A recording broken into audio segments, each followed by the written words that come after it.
I'm Joshua Potts, Mr. Possible, always with the brother with the same mother, Aaron Potts, Super Hot Potts, and you're watching and listening and walking by, and you should come over here and talk and chat with us at Under Armour Mission Control with your favorite two black runners every single Two black, two.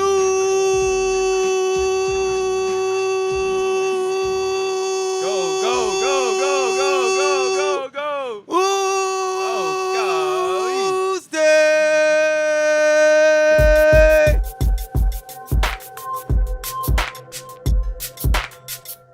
We are live again at Under Armour Mission House. We are here at USA's Aaron. We're back reviewing, recapping, previewing all world championships. I'm hyped, bro. Bro, I'm honestly just really proud of my vocals right there. Yeah, that was nice. That honestly was one of the best ones. I held that for like pretty you didn't long. crack or nothing. No like, cracks or nothing. Like, bro, you held that. I'm honestly pretty that was just as good as the performances we saw it on the track, to be honest, when you really think about it. So should we just dive right into that? That's why we're here. We're here to talk about world championships, and things have been happening for the past 3 days. Day 3, one of the best days overall from the beginning. We had the marathon, and then at the end, having the women's 100 meters. It's been an amazing day. And Aaron, I gotta ask you, from what we've seen from day 3, who or what changed your mind the most from day 3 here at the world championships? Man, that is so hard to say.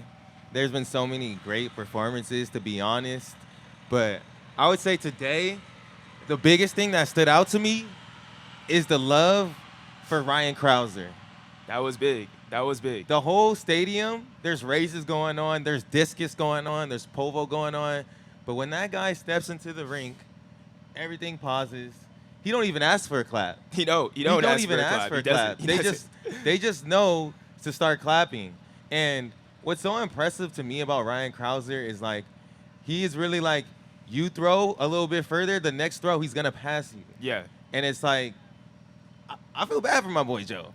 I'm cool with Ryan Crouser, but I kind of wanted Joe to win. I know he won the last world championships, but Crouser been dominant lately, and he did it again today. That was super impressive. I think the most amazing thing about Ryan Crouser is just the fact of the consistency. Like you're saying, like if you want to beat him, you got to throw like a world record. You got to throw a championship record. But this guy with his throws is super, super consistent. Because Joshua Awatunde, he went out there and had a real big throw with that 22-2. And I was all like, dang, this dude maybe has the potential to as well, like maybe pass Crouser, but then didn't really hit something like that. But like every single time Crouser threw, it was 22, 22, 22. He was there every single time, and that's really like the true sign of the greatness that he has. And like you're just gonna clap anytime he's up there. You know what I mean? One other thing I'll say is, like, today, like, really, it was one of my first times really, like, I mean, besides when David, our brother, threw,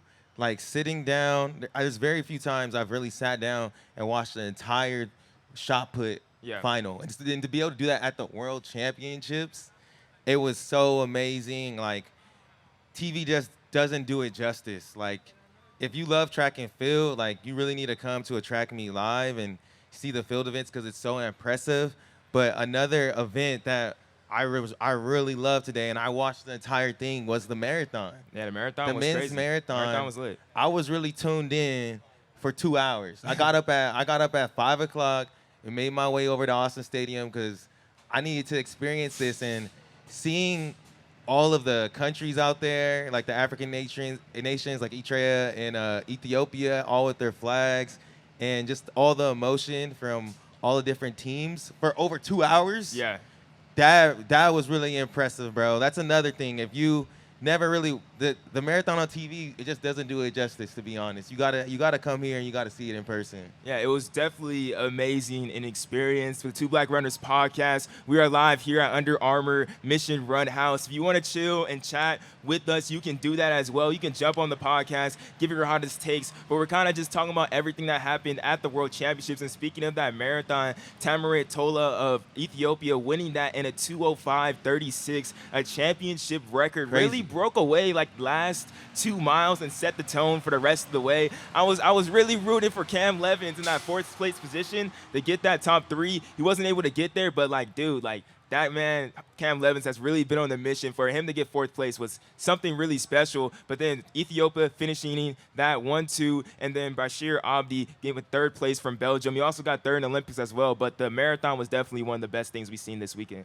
No, definitely, bro. And like I said, I was just chilling with the Ethiopians, man. They were hyped, bro. They were so hyped, so much fun watching on the big screen, cheering. I could see, their rival countries getting a little upset with them, but then I kind of low-key, I followed them into some spots we weren't supposed to be in. And just being able to experience the emotion, all of the hugging and everything. They were trying to get pulled away to go to the press conference, but they had to stay and, congratulate their team for going 1-2. There's so much pride in those nations when it comes to the marathon. So to go 1-2, it's huge. It's huge for them. Well, really, just in everything, especially in those distance events, is the African countries from like Burundi to Eritrea to Kenya to Ethiopia, they're always super high. Pull up. Hey, you coming on? You coming on? Hey! I love it. I want Bedside Brooklyn in the house. What's up? Hey, talking to the mic, my man. Speaking to the mic real quick. I'm sorry about that. Bedside Brooklyn in the house. You know what I'm saying? You're at World Champs. Been out here. What's that? We at World I just came back from there. How was it? I'm actually on diversity and equity and inclusion for the Riverfront festival happening at Riverfront in Eugene. So for the last 4, 5, 6 months, we've been looking at what it's going to look like having folks come here. More specifically, what does it look like when people of the African diaspora come into a place that historically did not allow people of color here? 1865 was the foundation of the state of Oregon, but it was an inclusion state. There was not about having people of color here. But what I find in most of the predominantly white communities that relegate to that, there's sundown laws that speak to people not being out past 7 p.m. until 7 a.m. in the morning. I remember moving to Cottage Grove, which is 30 miles south of here, like 18 years ago with my family, with my biracial Jewish wife from Brooklyn, New York, and I'm from Bed-Stuy, Brooklyn, you know what I'm saying? Yeah. I just invested most of my life out here on the West Coast since I was 18, and I'm 53 now. So what I'm saying is I would come out here, and I was just like, for the betterment of my biracial family and my white wife, I decided to live in predominantly white communities because I know most white people can't live in predominantly black communities and survive. So for the safety of my children and their mother, I have sacrificed myself as a black man most of their lives living in predominantly white communities such as Santa Cruz, Delray Beach, Florida, and now Lane County, Oregon. And I will tell you, I don't do nothing except uplift and try to speak to what blackness is and how we are here now. We showed up. And once we here, that's it. I was in a stadium today that's on a world stage, and I felt like 20% of the people in attendance was rocking JA flags. For a person that's been out here for more than 15 plus years, to see Jamaica do a sweep, to see these black people come here, and we show up to spend our dough. We want nice things and we can afford it. Pacific Northwest ain't used to that, but it was an infusion they needed for the folks that will be left behind when all of the other black folks in our culture move away from the World Athletic Championships. I'll still be here. I'll still be BIPOC Artists Collective, which is Black, Indigenous People of Color, because we're trying to show the world over that when you talk about Indigenous people, you need to start with the black people first. Mexico, the Caribbean. Most people don't know Mexico is a part of South America, a black and brown continent. We are so held back from the reality of our richness. We have a whole Americas that is based on being brown, but yet we are relegated in America on what we learned or what we think that we should be from slavery, and that's not the only story. that's only a percentage of the narrative. Some of us come from our own countries, and we come here to capitalize and exploit the richness that there is of America through our black diaspora. I'm gonna let it go at that. You know what I'm saying? Like Right. BIPOC Artist Collective, check in with that. I'm glad you all got me to come up and stop for a Hey, second. we the Two Black Runners podcast, so like it's only right, you know. We love track, Yes! we love track, we love talking about track, but we also love talking about the inequalities that just happen in the country. You can't ignore it. You Let can't 'em ignore know. it. But like that's what I love about track and field, especially track right now. Like I can't wait to see the women's 800. Damn, because- you already know that. Come on, like the women's 800, and to see those black women like do their thing, to see the black women do their thing in the 100, see those black men and all that. It's incredible. It's That- incredible. like- There's no other sport like it, and I feel like that's why track and field could be as big as it is. There's how many people that are from minorities that run track and field. You know what I mean? Like, Hey.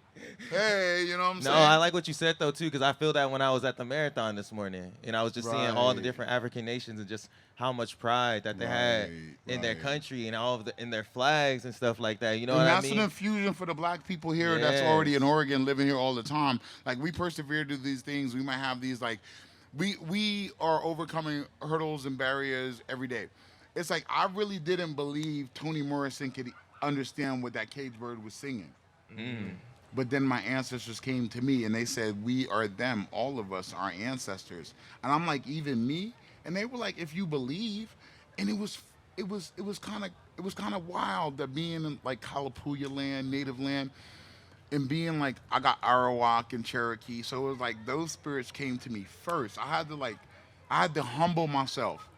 Even though I wanted to be everything African, I had to realize I'm in native land. I'm in indigenous land. And as soon as I opened up my heart and to my spirit to that, they let all my ancestors in. They let all the people in from Africa because I gave homage to them. And that's what I'm looking at you with the youth. We have always learned to lend hands to the young people because they keep us being young. I'm 53 years of age.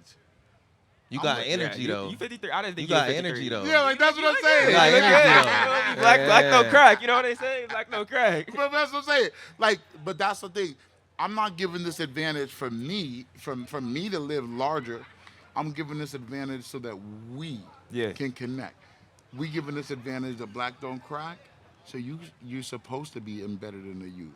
You're supposed to be lending the youth a hand and always affirming what they believe. Like I told somebody recently, I want to be woke. I love to be woke. But I had to make a choice. Am I going to live in somebody's dream? Because I'm the epitome of somebody's dream. I can't be the reality of somebody's dream and be woke at the same time. So I made a choice that I'm going to sit and be the best thing that my slave ancestors never seen. I'm going to be the best thing in the mountaintop that Martin Luther talked about. And for the future, I'm a hope that I hold it up high enough so you don't have that burden and you can stay woke. But I have to make a choice. If I want you to be woke, I'm going to have to be in a dream. I feel that, man. Hey, we ain't even that far into the podcast. This man just came in here. You know, I gave y'all a whole sermon. A whole bunch of y'all learning some things. Me, I'm learning some stuff too. No, for real. I appreciate that. I don't want to, but like, no, I really do appreciate it. Like, there's nothing else I can really like say. You know, like we got track and field to talk about though. So- Yeah. Yo, But you doing your Jamaican thing, though. did this sweep. I watched. I'm not even a sports aficionado. I'm like literally the novice. I'm literally coming in there and just being like, I want everybody to win. I'm like, these young people dedicate their whole lives. Like some people have their loyalties, and I'm kind of glad I don't. I'm glad I'm a novice. I'm glad I'm a spectator. I want everybody to get to the top of the pinnacle. You know what I'm saying? I feel that. And to see the Americans, when Dominican Republic came through the other night, my homeboy from Jamaica was looking at me like, "But I thought you were rooting for the Jamaica." I'm like, bro, when my granddad left Barbados, he had to go to the Dominican Republic to get his passport. That's my nationality. Okay. So like, I fuck with DR. You know what I'm saying? So that's like what I look at when I look at the young people and black people of the African diaspora. We barely know who we are and how to represent that truly. We have been stuck representing a street corner We've been stuck representing a neighborhood, a state. We ain't from that state. You ain't tribal to 125th Street. You repping for the South Side, and you might be from the West Coast of Nigeria. Yeah. Find out where you from before you try to represent the white man's world. That's all I got to say, and I'm gonna leave it at that, though. Hey, Yeah, we man. appreciate you. That's what all this Appreciate is you, about, OG. doing these Under Armour. We got W. Thank you, bro. Thank you. Yo, Appreciate I'm you, gonna bro. Check your Under Armour podcast. Oh, Check us out. Two Black Runners. two Black The number- Runners. The number two Black Runners. Check us out, bro. And never forget this. BIPOC Artist Collective, you know what I'm saying? Local Eugene. We're responsible for the Black Lives Matter mural in front of the federal building. We about to touch that up in a little bit with the Rejoice. You know what I'm saying? Come check us out at the Black Cultural Festival coming up in late August at Alton Baker Park. I love you. Peace, Hey. my brothers. Do your thing. Much Grow, love, bro. Grow. Man, Nice, so this is just what really happens when you got two Black runners in uncommon places. Yeah, most You know what definitely. I'm Like, saying? People and, just pull up. and that's what happens when you just have a podcast, do a live podcast. Last time we did a live podcast in Eugene, we were literally the pro-life, no, not that, the pro-choice protest was happening right in front of us, and like that interrupted our podcast, and then we had to go off of that. This one right here, reality came in, and just the reality what's happening on the track right now of the different cultures and nationalities came in as well, and like there is a lot of track and field still happening right now that we gotta get to as well. If you guys do want to come up and join us on the Two Black Runners podcast, 2 minutes with your Two Black Runners, maybe it'll be longer than 2 minutes, but we would love to have you here at the Under Armour Mission Run House and really chop it up. If not, you can watch us on IG Live at the Two Black Runners. But Aaron, what else do you want to really go Bro, over? let's just go into it. Everybody want to hear about the false start. Yeah. Thank you, bro. Let's Hey, do you want to it. come up, bro? You want to come up, say something real quick? I got some questions for you, bro. So we got another guest, man. We got another guest. Is that Boston Marathon? What's up with you, bro? What's your name? Sean. Sean? Hey, have a seat. Have a seat. Talking to right, this, all right. talking to this mic for me, Sean. Introduce yourself. I'm Sean Young from Fresno, California, just up here enjoying the meet this weekend. You from Fresno? Absolutely. Nice. We from Cali SoCal. boys. We from Cali SoCal. Oh, yeah? too. Yeah, Whereabouts? Yeah, we're Riverside from County. Riverside. Oh, Riverside, Riverside, yeah, okay. Yeah. So Woodward I know Park, that. I've been up there, raced there at Woodward Park and everything like Oh, that. absolutely. Yeah, yeah, Love yeah. having, Woodward Park, cross country, California cross country state meet. Yes. Also Buchanan High School, right in that same neck of the woods, which holds the California State track meet. Yeah, state yeah, meet yeah, as yeah. well. Yes, So, it's always lit. But what was your favorite event of the day? What surprised you the most? What do you want to talk about? I'd say definitely the men's shot put was the most exciting. The way it just went back and forth between Kovacs and Crouser, and even getting the third American Tunde up there Yeah. in third, and the American sweep, phenomenal. And that's what I was trying to say. Like TV doesn't do it justice. Like the whole stadium was doing the clap for him. Oh, That's absolutely. crazy. Just absolutely. The way that, Kovacs overtook Crouser, what was that, round 3 or 4? Mhm. Crouser responds. Yeah. It went back and forth. I want to ask you. Come on. I want to ask you too, because everyone wants to hear about this. What do you feel about these false starts, bro? How'd you feel about that? Were you paying attention to that? I was heartbroken over Devon Allen's false start, and even the women's 100 and Yeah. that Yeah. one.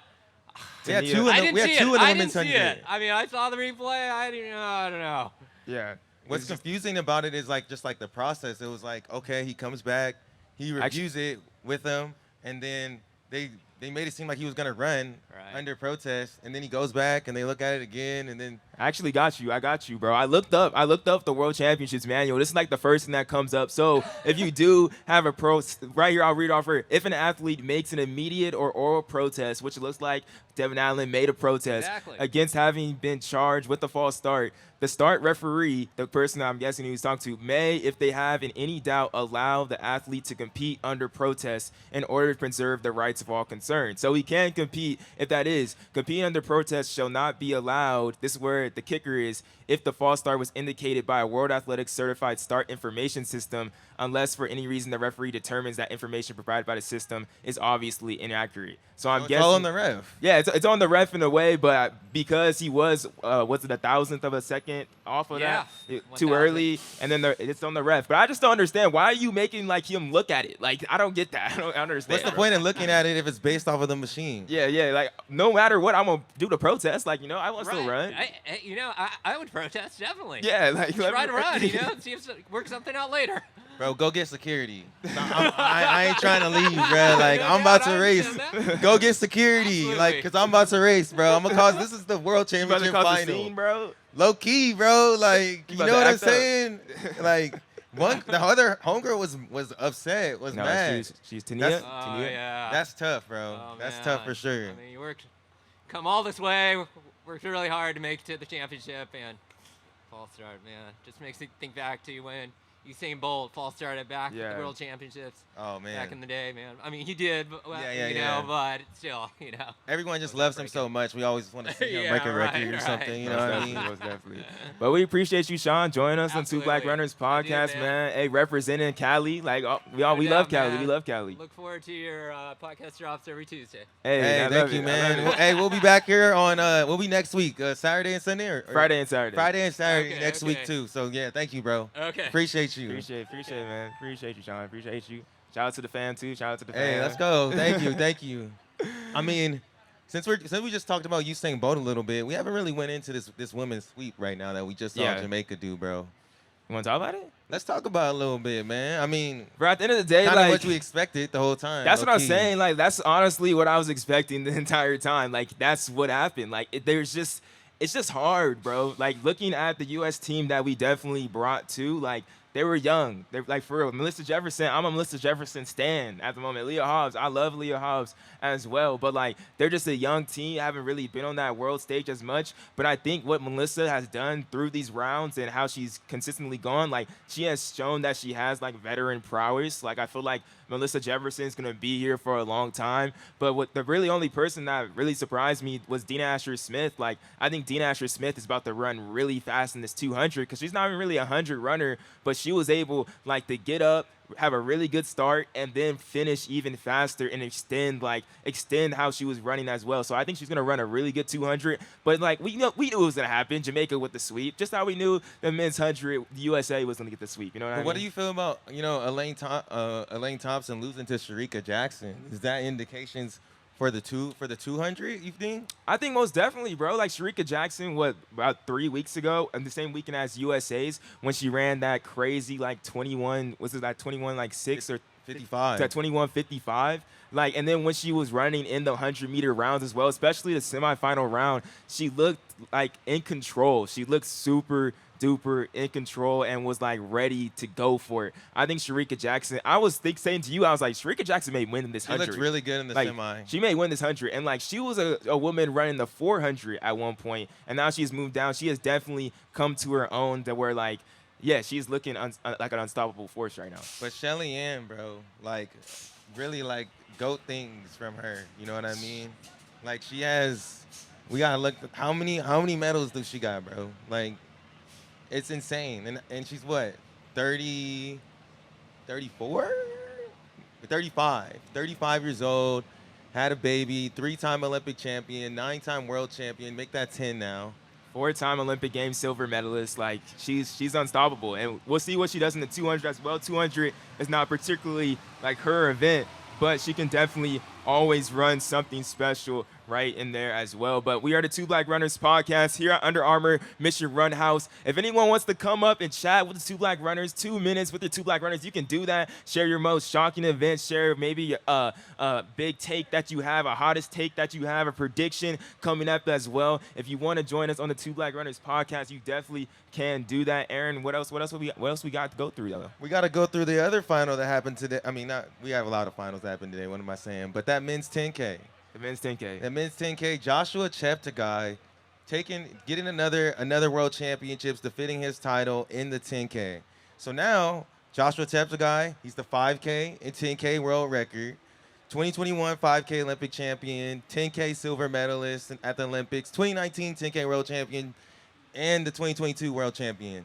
Is this guy getting to Mo Farah status? Is he getting to Bekele status? Like, do we start putting him? He's double Olympic champion, 2-time world record holder. Is he on Bekele? Kenenisa Bekele status? Is he on Mo Farah status? Is that what you're asking me, Aaron? I mean, it low-key sounds like it is when you put all those stats together. I don't know. I wouldn't He's say getting that. there. I will He's say getting this. there. I will say this. Cheptegei can be on that level if he has to win this 5K. He has to come back and double back and win this 5K, 5 or 6 days from now. I think that's what he needs to do. He's definitely capable But he is the of world doing record that. holder Yeah, he's the world in record both holder. events. He's the world record holder, but he also lost the 10K at the Olympics to He got Solomon silver Barriga. though.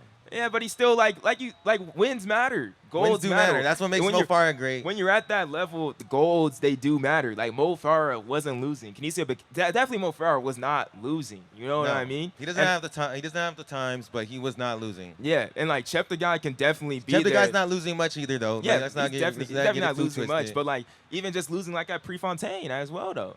Like he's on his, he can definitely solidify that with winning this 5K, and I think he has a very good. Like every single time he comes into the 5K, I'm like Cheptegei, he probably gonna win. Like he's probably gonna win. Like that's the person that you probably gonna pick all the time. But hey, he was close. He got the win today. We'll see what he does in the 5K. But we gotta talk about Grant Fisher, bro. Yes, The Wonder Boy, Grant Fisher, doing his thing, getting that 4th place finish. I was jumping, me and you, we were jumping up and down, cheering for Grant, like, let's go. Almost got that 4th place, ran 27:28, a fast race too, a super fast race, like surprisingly. But like, bro, is he that guy for U.S. distance now?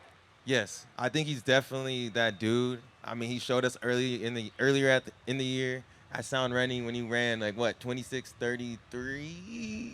No, wait, am I off? I don't know. Something like that. But he showed us that Sound Running that he was that guy, and then USA's he did take a L though. He did take a L to Joe Klecker in that 5K, but 5th at the Olympics, 4th at World Champs in the 10K. We still have to see what he's gonna do in the 5K. And it's almost, to be honest, I'm going back on my word. I'm thinking about what you just said about Cheptegei. I think we still got to see what he does in this 5K before we prematurely on that. But if you had to put stock in a distance athlete right now, I would definitely put it in Grant Fisher, bro. You're right, 26:33, the American record in the 10K that he got. I got a good mind. But really, like, I don't think that's premature, to be honest. Like, I think it's definitely fair to say that he is that Wonder Boy, and it's sad to see that we only have one lone American in the 1500. But it's also exciting because it is Josh Thompson, and Josh Thompson was able to do. He's a Josh. First off, I'm Joshua Potts, Josh Thompson, Hey, Josh Cheptegei, Josh Thompson, like Joshua the Joshes Potts. are killing it out here, bro. That's true. Just wait till I win the media 800 too. Like this is gonna That's be on Thursday. amazing for the Joshes out here at World Championships. But to just have like one 1500 runner as well, like for the distances, like for the men's side as well, Grant Fisher is definitely that shooting star for us, that guy that can get on the level. Just because Grant Fisher was like in the 6th place position,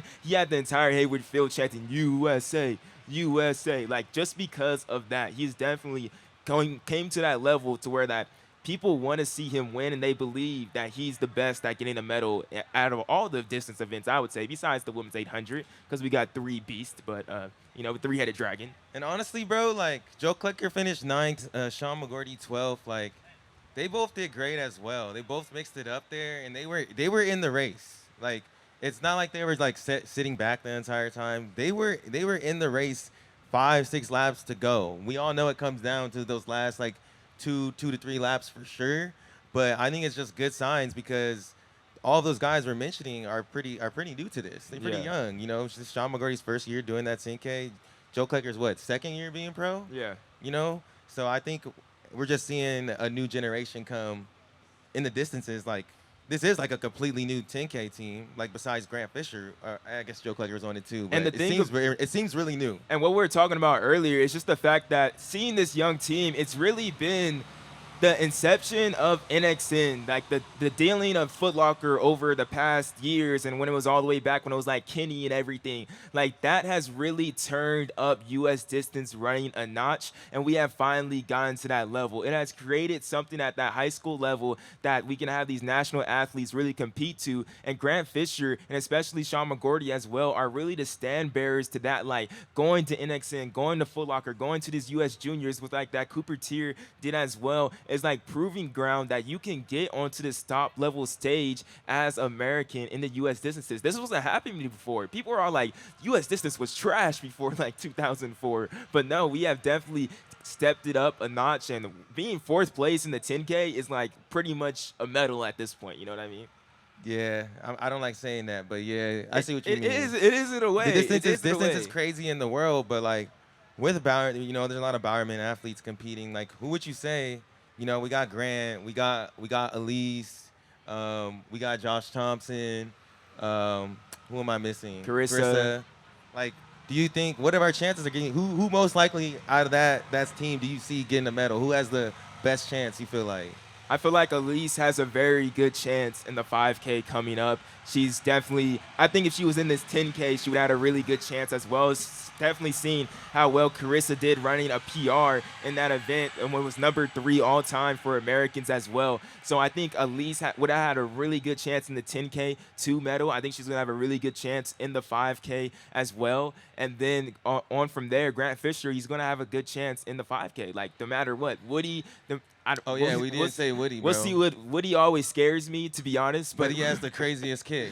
He has the craziest kick. But the person we didn't talk about, and that's actually going to be the final that happens tomorrow, the women's 1500, Sinclair Johnson, I think she has a good chance. She has a good chance of medaling in this women's 1500. Now, she's definitely going to have to compete. She's going to have a close to, like, a perfect race to do it. But, like, that's what this is all about, and that's what Pete Julian and Union Athletics has trained her for, to have that perfect race when it comes at July 18th tomorrow. I want to see what Corey McGee's going to do, too. I feel like she's been having a really good season. I mean, even just like a good, like, past, like, 2 to 3 years, like making that Olympic team and then following through and making this world team, and she's always making it to the final.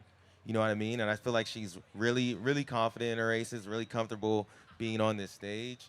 And I think that goes a long way. Yeah, most definitely. I'm excited to see what she's doing. But speaking of, before you say that, though, the Two Black Runners podcast are live here at the Under Armour Mission Run House. If you guys want to join us for 2 minutes with Two Black Runners to share your hot takes, you got a hot take? Just discuss anything What's your hot and take? recap. Come on, talk. Let's talk and chat a little bit about my the World guy's coming in Championships right here. and everything. Take a seat, you coming take a through? seat. You What's coming up, through? man? We just really chatting about World Championships doing? and everything. How you doing? Hop on the mic real quick. Joshua, nice to meet you. I just met Coach Leeward Burrell. Oh. Life is good. He's been on the podcast. Yeah. Oh, has he? Okay. Good. Yeah, he was on here when we did During the USAs. He came through and he spoke with us for a little bit and everything. Yeah. We didn't catch your name though. Cletus. I'm Cletus Coffey. Cletus Yes. Coffey. I'm Nice Aaron. Nice to meet you. Nice to Josh meet you. and Aaron. Aaron. Yeah. Okay, Talking to the mic for Okay, us. here we go. But Cletus, Yeah. how was everything? How was everything? World Championships Day 3, or just everything from the World Championships? Let me ask you this: what shocked you the most from the past 3 days?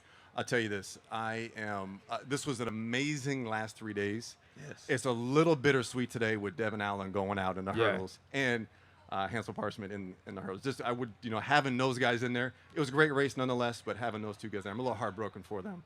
But Most nonetheless, definitely. amazing. Like they would have pushed Grant. For sure. The time would have been a little bit faster. Yeah. Who knows what would have happened? They've been so close to the world record. But I will say too, because we were watching that, and the fact of like having Hansel and Devon like away from Grant. Grant was just in there by himself in a way, like, and for Grant to be able to hold his composure in that moment and be able to get that like win. 13:01 still very, very fast. It's definitely proven to all like he's definitely like him in this moment, but we would have loved to see him racing against the top guys in the world, you know? Yeah, for sure. And I tell you, last night, if you weren't a track fan, walking away last night, you were. Yeah. Seeing that 100-meter sweep on U.S. soil, man. that was awesome. Yeah, and it was crazy, like just seeing he's like curly braces, like and then you see Ramel and it just went crazy in the stadium. And goosebumps. Yeah, when you feel so Goosebumps. good for him too. No, to get no, one. yeah, For yeah. definitely. That was amazing. Yeah, most definitely. What about any of the field events, distance events? What excites you from there? Yeah, the women's shot put was awesome. Oh, Chase Ely's is she's a beast. She is, and putting out that putting First that big throw. mark out there, and then having all the women try to chase it down was cool to see them, especially the Chinese athlete Gong, inching closer and closer with each throw. That was awesome to see. And That's to be so nerve-wracking. The crazy thing about Chase Ely is that she wasn't at the Olympics last year. Like, she had a beat-up season last year. She didn't have the best season. Then she came out this year and was just, like, dominant. She almost looked like she was going to get the American record this year. She may still get the American record this year. The season is not over. But, like, she has definitely been on a tear to where, like, man, like, just as exciting as the men's shot put, like, in a way. And really just the women's throws in general. Like, in the women's hammer throw, we saw 3 North American women get the top 3 places. And before 2019, we never seen a U.S. woman hammer thrower even Dina medal. Price. And then Dina Ann Price wins it. And then this year we have 2 Americans do it. Like, the women's throws have held it down so far. that really held it down. Yeah. Also, I'll say like seeing Hammer, like, because usually at Hayward they be doing it in the back. Yeah, right? yeah. That's how I remember it. Yeah, that was tight that they did it I on the agree. field. Like it was like incredible because usually I don't see it at all because I'm at the track. You gotta go in the back. So seeing it how far it's going, I'm like, yo, this is crazy. I keep saying this, but field events don't get justice on TV. You gotta come see it live because it's incredible the stuff that they be doing. Yeah. But yeah, did you run track? Did you run track? That's what I was gonna ask I you. was a decathlete in college. Okay. And I run at the master's level. Oh, okay. Old people track now. Let's Oh, go. yeah, I love it. Let's I go. love Gotta keep it going. Do you do the decathlon at the Masters? I just sprint and jump at this point. Oh, okay. Yeah. So what are you most excited for the decathlon? You see know what? Warner? I appreciate the decathlon, but it's not something I'm dying to go see.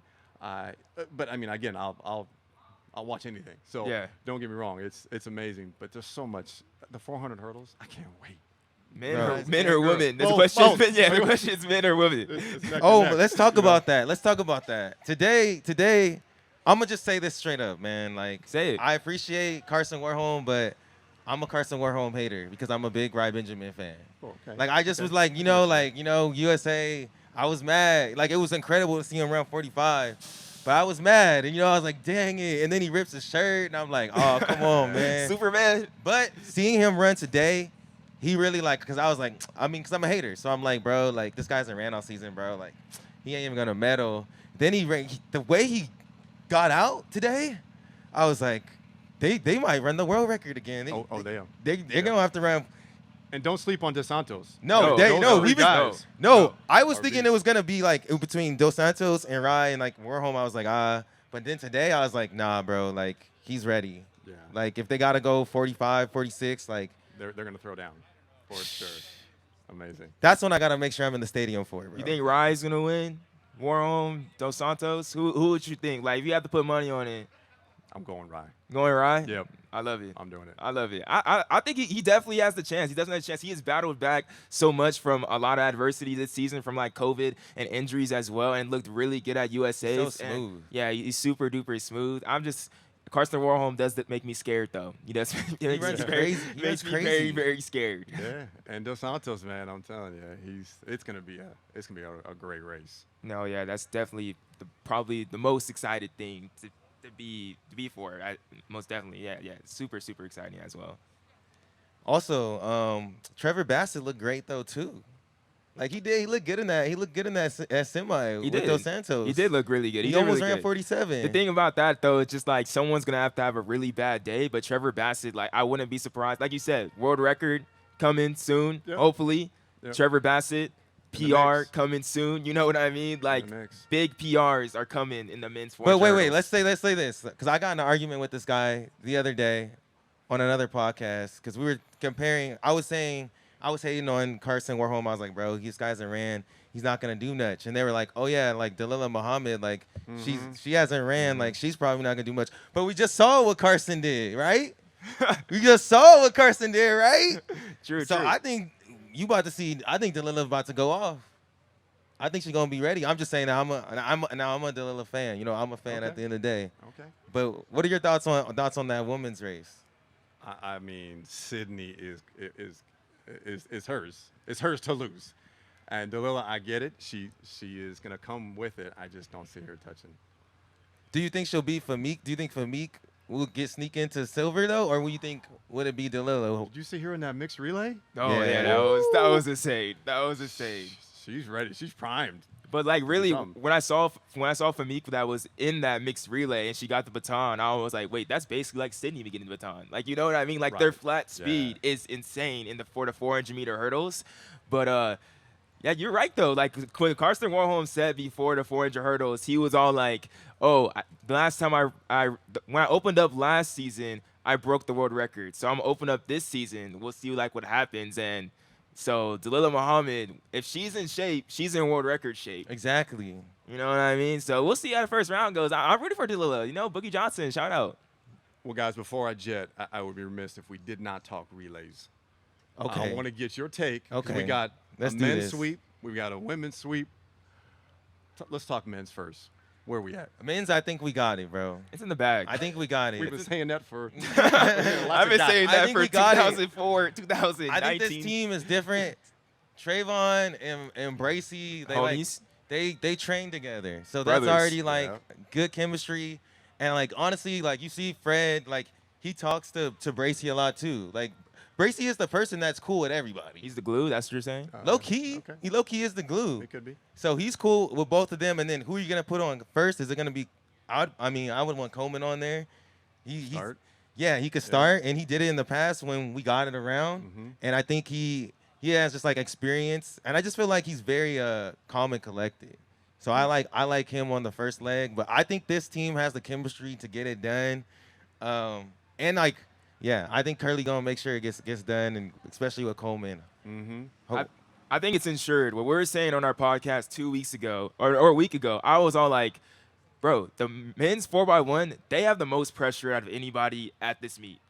By far. I disagree, though. I disagree. Stop it. I feel like By far, they have the most pressure, but like they are up to the challenge. Like people are asking them about this in the prelim of the 100.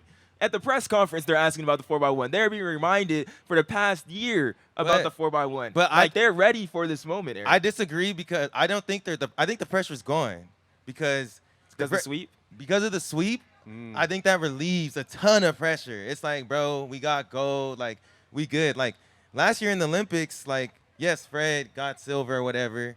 But, you know, America, we want gold every single time. You know what I'm saying? And then it's like going into that, it's like, oh, we better win this. We better. I think that's more pressure. I think the fact that we went 1, 2, 3 relieves a little bit more pressure. And they go into it like, I'm not going to say, I don't think they're going to be overly confident or anything. But I don't know. I feel like that eases the pressure a little bit. What's your take though? We've been talking your ear off right now. I think the pressure is high. We just swept. We've got Coleman, and we got to take this gold. Yeah, We And do. if we don't, what? I don't know what the you know, response is going to be in the what's the crowd. response? Carl Lewis is not going to be happy. Carl Michael Lewis Johnson will not gonna be happy. Michael Johnson will Michael not be Johnson happy. not Michael Johnson's Twitter will be sort of entertaining, like very entertaining if that doesn't happen. But I don't want to see that happen. No. You know what I mean? It's gonna be super. Then in the Jamaicans on the women's side, it's like I think it's just gonna be the same thing like with the 100 that we've seen today. Like the lack of experience, kind of with Mr. Jefferson and Aaliyah Hobbs being in those finals, definitely does not help. And I don't think it's gonna help in this situation as well. I think the women are definitely proven that they always get to stick around. You We're know, gonna they medal, do their though. thing. Yeah. We're gonna medal. We're gonna do our thing, but just beating that quartet with Brianna Williams is most likely to be on that team too. It's gonna be very, very hard. Very hard. Very hard. I'm wondering what is the Jamaican team gonna run too? Because like they have the whole package, low key. Like they've had the same team. It'll probably be the same team that was at the Olympics. You know what I mean? So they got the speed and they have the experience doing it together. Like Joshua said, we kind of do have like a brand new team doing this. It's gonna be Melissa, Aaliyah, Maybe Abby Steiner on there, Steiner, TT. yeah. Probably Abby on there. Yeah. So it's definitely gonna be interesting. But we appreciate you though, Cletus. Yeah, fellas, appreciate it. Thanks Yeah. for having me on. Thank you, very man. much. Very great Hey, conversation. wait. If your listeners are interested in podcasts, Recovering Athlete with Cletus Coffey, check it out for former athletes I in love it. transition. But thanks for having me on, guys. Keep it for up. sure, man. Thank you. When is the Masters Championship? Did it already pass? Oh, they just had the world. It was in Finland just a couple weeks ago. Okay. I did not attend because I'm coming here. Yeah, I love it. Down the road. All right. All right. Thanks, fellas. Good luck Thanks, with your next man. competition Thanks, and man. everything. But the Two Black Runners podcast, we're live from Under Armour Mission Run. If you do want to come up and chat, 2 minutes with 2 Black Runners, you can very well do that. Oh, you got something? Come on through. Come through. Come through. You want to chat? Yes, you wanna sir. Chat? Yes, sir. What's good with you, man? Talk a Hey, little man, bit. Talk hop a on the little bit. mic, Talk hop a on the little mic. bit. Thank you. Hello. Just make What's sure you're up? What's up, talking to y'all? that thing. Can y'all hear me? We good? We good? What's Yeah, your we name, good. bro? What's What's your name? good? Lamar. Lamar. Nice Yeah, to meet you, nice to Lamar. meet you. Joshua. I'm Aaron. Where you from, Yeah. bro? Originally from Ohio. Just moved to Chicago about a week ago. From Oh. Akron? No. I just seen LeBron in the Drew League, so you know. I mean, yeah, I mean, people only know like a few cities in Ohio. If it's not Akron, because LeBron, then it's just like, oh, Columbus, I'm from Toledo, Northwest Ohio. Okay. Other Nice. side of the state, yeah.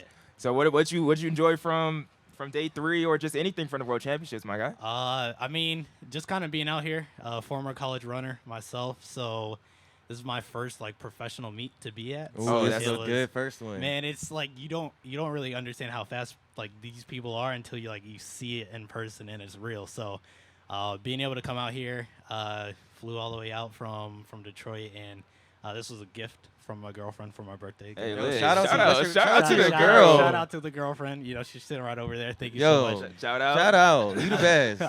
But I mean, it was just an amazing experience. So I ran a couple years in college.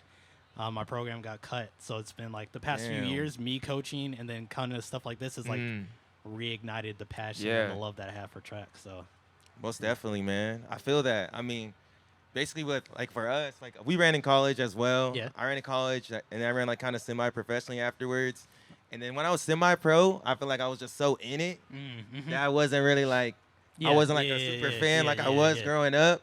So, but starting, like, the podcast and then, like, he coaches as well, and like going out to those meets and everything, I'm like, okay, this reminds me, like, you know, get that fire like in a different type of way. So that's I definitely relate to that, dude. I didn't know you. I've listened to the podcast like a little bit. I try to get some content in there. Normally it's been like Ray's Take. Shout out Ray's Take. Shout out Ray's Take. But I was just like, I saw you guys were gonna be here, so I was like, yo, let me throw a couple episodes on. You know, listen to it a little bit on our drive down. So loving what you guys are doing. It's been pretty. Appreciate that, man. I appreciate that, Lamar. Yeah. But I want to ask you too, since you said that this is your first professional meet. I remember when we first came to pre last year, I was all like, bro, this feels like a Dodger game right now. It feels like it is wild, just the atmosphere. And that wasn't even fully packed, you know what I mean? But just the fact, just the music, the sounds, like there's no other track meet like this. I feel like I'm going to go watch the Lakers in a way.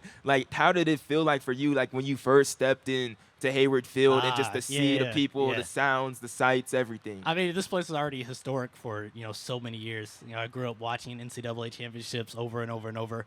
One day hoping to like come watch, you know, myself. But then I didn't get a chance to go to Old One. It's my first time here. So just kind of walking up to the stadium, seeing out, you see it on TV, but it doesn't do it justice until you're like here in person. You actually, you'll walk up and see how everything's built. It's so amazing. It's so beautiful.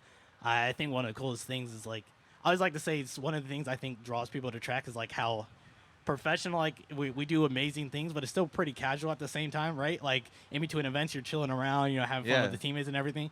And you really even saw it here at the pro level. Like I'm walking through the tunnels and I'm seeing like former gold medalists just hanging around. You're seeing, you know, current runners just sitting around. And I'm like, man, like it's a really cool environment because you don't really get that in other professional sports, right? Like that ability to just be around them, whether you're just passing them by. Definitely. People are taking pictures with them. I saw RG3 like out there just getting pictures with people. So I see RG3 too. Yeah, I was like, oh dang, I was nervous. RG3.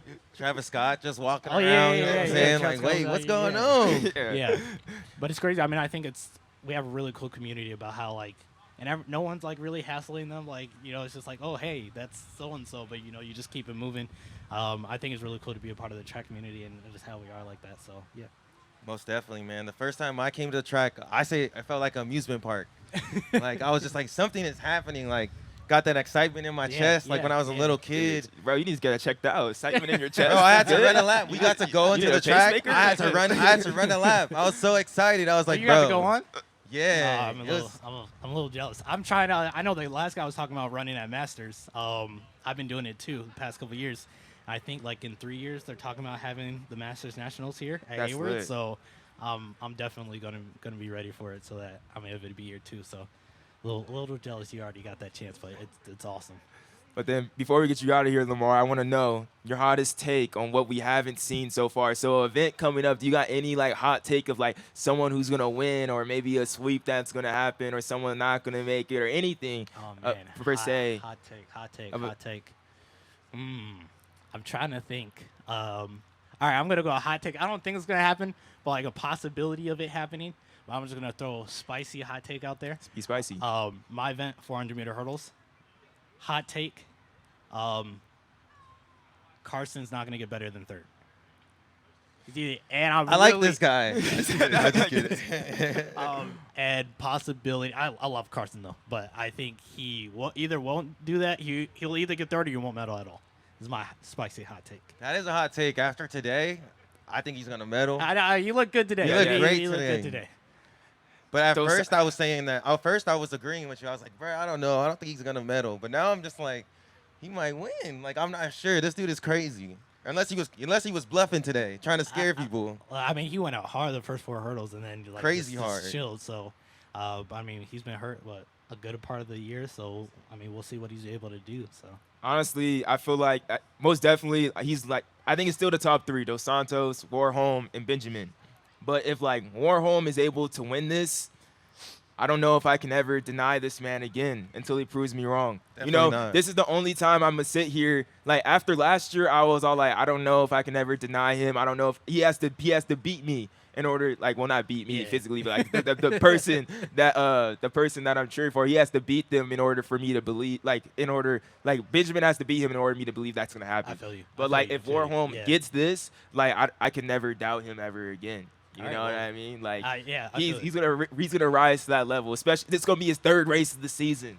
His 3rd race of the season. That's insane. I mean, I hope it doesn't happen. I've been a Rye fan since UCLA days, which is like way back. Yeah. So I want Rye to finally get that title, but this might it's a spicy take that I hope happens so that Rye gets the title. That's where it's coming from. I honestly hope that happens too, bro. I really do.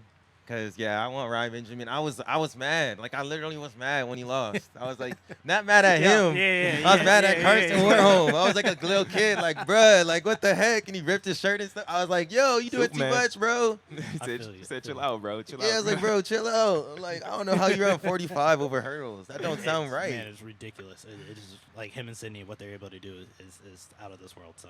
Yeah, it's completely not fair, but we appreciate you, Lamar, coming on. Definitely listen to the podcast before preparing yourself for this moment. I mean, I knew you guys were gonna be here. Huge Armour guy myself, so I was just like, yo, it's perfect combo. It's an amazing combo, So I appreciate y'all. Appreciate what you guys have been doing. Keep up the work. I've been hearing the word, seeing the accolades. The whole Oprah thing happening as well. So thank you. Shout out to you guys. What you're doing is amazing. Thank you, man. That means a lot. Appreciate you, bro. For real. All right, thank you. Thank you, Lamar. Yeah, I like this. I like that guy. He's good. He's cool. Well, we're gonna be on here for about another 8 minutes here at Under Armour Mission Run for night 1 of the 2 black runners here at the Under Armour Mission Run House. If anybody else want to come through and chop it up 2 minutes with 2 black runners for us to close it out, or Aaron, we could really just start talking about things that are going to happen. We've pretty much covered everything else that's happened this past week correctly. So anything else that we can really talk about. What if somebody else wants to join on for us for about 2 minutes? You are definitely welcome to come through. But Aaron, I also want to ask you, if anyone wants to come through, you come through though. But I want to ask you, what prediction have you made that you got wrong? You feel like over the past 3 days, or the past 3 days have gone by, we definitely made predictions. What were one of your predictions that you got wrong and you're surprised about? I would say my biggest surprise is Carson Warholm right now, because I'm getting cold. I'm sorry. I'm getting cold out here, low key. But I didn't think that semi. I think the way he came out in the semi was different. Like he looked like Carson from last year, and I didn't expect to see that. So, but the biggest prediction, y'all know I got wrong was Cooper Tier. Like, you know what I'm saying? I did hear he was hurt. But I didn't know how hurt he was. But that I'm also, my predictions are based in logic, but I also root for my the homies. You know what I'm saying? Yeah. So I was definitely wrong on that because I was saying this dude's gonna medal, but I was saying that because he's talented enough to do that. But it's crazy. This dude was fighting through a stress reaction. I were talking to one of the guys saying that Cooper, he's only ran about 4 days since USA's, and that was on an Ultra G, and he would just bike and he would go on the water. And even before USA's, he wasn't running, and he was able to run 2 rounds and win both those heats. He's an amazing talent, and what we're kind of talking about earlier of just about how American distance running has definitely risen up to that level from the example that he has laid out through running at Mount Sac, NXN, Foot Locker, and all those type of things. So Cooper, that definitely surprised me too. But even from the 15 as well, Oliver Hoare not making it, I was definitely looking. Oh, yeah. I was definitely looking at it. We were talking before the semifinal. I was like, it's about to be, in some order, it's going to be Josh Kerr, Jacob Ingebrigtsen, and Oliver Hoare. But Oliver Hoare not to make it is definitely super surprising. And I think it opens up really the 1500 more and more to me. You were saying that Jacob's a for sure gone favorite of this event, but he's really not, bro. Even the fact that Josh Kerr looks amazing. He does. He looks amazing. And a lot of races this year, he hasn't looked the best, but he has looked his best in these last 2 races. And he looks, people were thinking it was going to be Ollie that was going to be that biggest challenger, but I think Josh Kerr is going to be right there again. I think Chariot is going to be right there again, you know. And Stuart McSweeney is going to be in the race. But wait, before we go, who I wanted to talk about was Mario Garcia. Is that? Yeah, Mario Garcia Romo. Mario Garcia Romo, the NCAA champion of the 1500 out of Ole Miss. He's from Spain. Yes. Yes. That dude made the final, bro. And he looked good. He for real, bro. He for real. And I think the person that we got to talk about, too, is Abel Kipsang as well, running that 333, ran that 331 earlier this year in Kenya and in that high altitude. I know he didn't have the best performance at Prefontaine, losing to Jacob, but honestly, bro, like, this dude is nice. This dude is nice. He looked comfortable. He ran that 333, super duper comfortable, super easy. He's definitely looking like the biggest challenger to Jacob. It's gonna be super duper interesting. But like, I just want to let people know, like, that 1500 isn't wide open, and it's gonna be one of the most exciting events that we see in the next coming days as well. And the women's 1500 final is tomorrow. We're gonna see Faith Kipyegon. Low key, people are saying they think she could get close to the world record. That's definitely a possibility, bro. When you seen her just like kind of after the semifinal and the prelim, kind of just like jumping around, dancing, everything like that. Hey, like, bro. she is comfortable, she is smooth, she's confident, like, she's ready to go. I gotta say, my 1500 PR is 348, so I don't want to get exposed. You know, you probably will get. I'm already getting exposed by the world record's 350. She coming for me, bro. She really coming for me. I might have to gear back up. I might have to start running again, bro. Sinclair getting on that medal stand. I really hope so. I'm rooting for her. I think if she's in position with a lap to go, I think she has a great chance. She's been looking great all year. She's running really confident, and that's what you really like to see. Yeah. So I really think she has a real shot at doing something special. I think it's when looking at the start list, it's really easy to say in some order it's going to be Faith Kipyegon, Gudaf Tsegay, and Laura Muir. It's easy to say that, but Jessica Hull, Sinclair Johnson are two people that I'm all like, they can get into that top three if they run that perfect race. Jessica Hull just coming off running that 4:17 mile, that Australian record. Sinclair has had a fabulous season this entire time. It's going to be super exciting to see what they do in this tomorrow in that women's 1500 as well. And then we got the men's 3,000 meter steeple, bro. That's going to be super hype. Our guy Hillary Bohr is going to be in that race. Fram, the Two Black Runners podcast. I'm hyped for Hillary, man. Hillary barely raced over in the States. He's going to be back in the States again, and he races well at Hayward Field. I think he has a good chance, but, man, Bekele, and then that boy nice. You know, and Gannett Wally, these guys are going to be the top of the class. But to be able to see Evan Jager finally chop it up back with these guys again is going to be super exciting. I'm excited to see what Jager and Bohr are really going to do in this final. Yeah, bro. And also tomorrow, the 200 start, the heats of the 200. For both the men. For the men and the women? For the men and the women. Okay. So we're going to get to see Lyles and Knighting do their thing. On that women's side, we're going to see Prandini, the debut of Abby Steiner. Oh, you know what I'm saying? The Puma spikes? I want to see, in the Puma spikes. I want to see, how much cheering we hear from the audience for her, too, because they're going to be hyped. Yes, she's going to be hyped.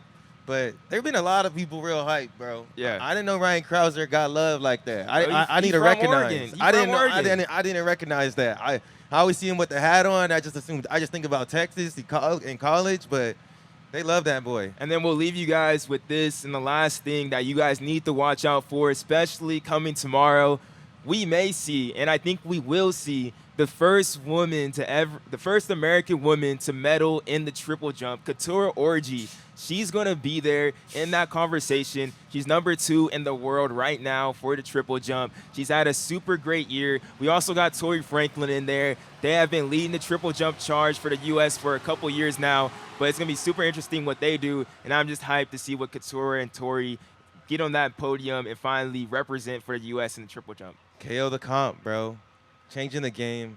But also, outside of her, Lamar Rojas. Legend. Showtime. Goat. World record holder. Consistent. It's always going to be a show when she out there. Yeah. So tap in for that. For sure. But appreciate you guys, everybody that came through, everybody that jumped on the podcast. Really do appreciate it. We'll be back this coming Friday, the 22nd, and then on Saturday, on the 23rd, back again at 8 p.m. to 9 p.m., recapping and previewing everything coming at the World Championships. It was a good night one, Aaron. Yeah, man. And next week, we will be on YouTube Live. Friday and Saturday, we will be on YouTube Live. So stay tapped in for that. We'll get more information for you, but it's the debut on the YouTube. So make sure y'all recognize and join in with us. Yeah, so appreciate you guys joining in. We'll see y'all next time. We're just two black runners doing our things out here in Eugene. Let's get it. Yes, sir.